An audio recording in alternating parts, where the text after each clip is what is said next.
পার্বত্য চট্টগ্রামে একের পর এক নারী ও শিশু নির্যাতনের ঘটনা।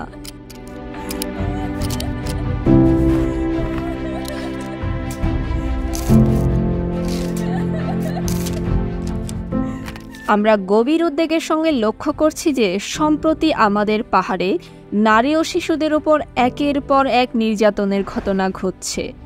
এই নির্যাতন আমাদের সমাজের শান্তি, স্থিতিশীলতা এবং মানবাধিকার লঙ্ঘন করছে, যা আমরা কোনোভাবেই মেনে নিতে পারছি না। কারণ গেল আগস্ট মাসে পার্বত্য চট্টগ্রামের ৩ জেলায় একাধিক নারী ও শিশু নির্যাতনের অভিযোগ উঠেছে, যা স্থানীয় জনগণের মধ্যে ব্যাপক ক্ষোভের সঞ্চার করেছে।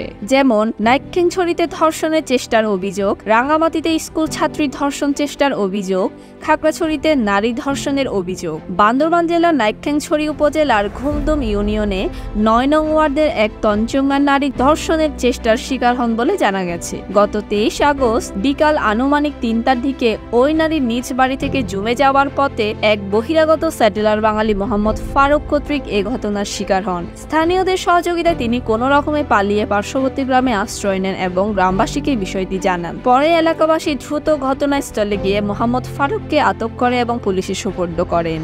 একই দিনে রাঙ্গামাটি শহরের ব্যস্ততম বনরূপা বাজারে রাইস মিয়া নামে এক স্যাটেলার বাঙালি কর্তৃক ২য় শ্রেণীতে পড়ুয়া এক যুগ্ম ছাত্রী ধর্ষণের চেষ্টার শিকার হয় বলে অভিযোগ পাওয়া যায়। ঘটনাস্থলে উপস্থিত জনতা তাকে হাতে নাতে ধরে ফেলে এবং পুলিশের কাছে সোপর্দ করে। পরিবার সূত্রে জানা গেছে তারা থানায় মামলা দায়েরের চেষ্টা করছেন।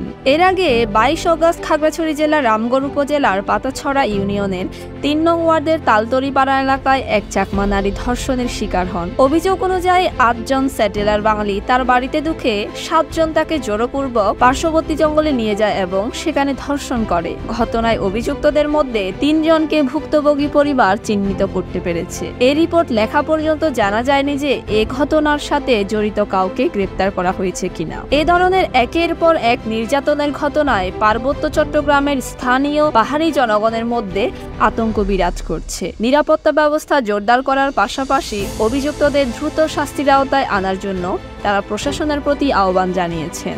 বিভিন্ন সভা সমাবেশ আয়োজনের মাধ্যমে তারা চায় সকল অপরাধীকে দ্রুত বিচারিক প্রক্রিয়ার মাধ্যমে শাস্তির আওতায় আনা হোক এবং তাদের কঠোর শাস্তি প্রদান করা হোক। নিরাপত্তা এবং ন্যায় বিচারের জন্য আমাদের সংগ্রাম কখনো থেমে থাকবে না।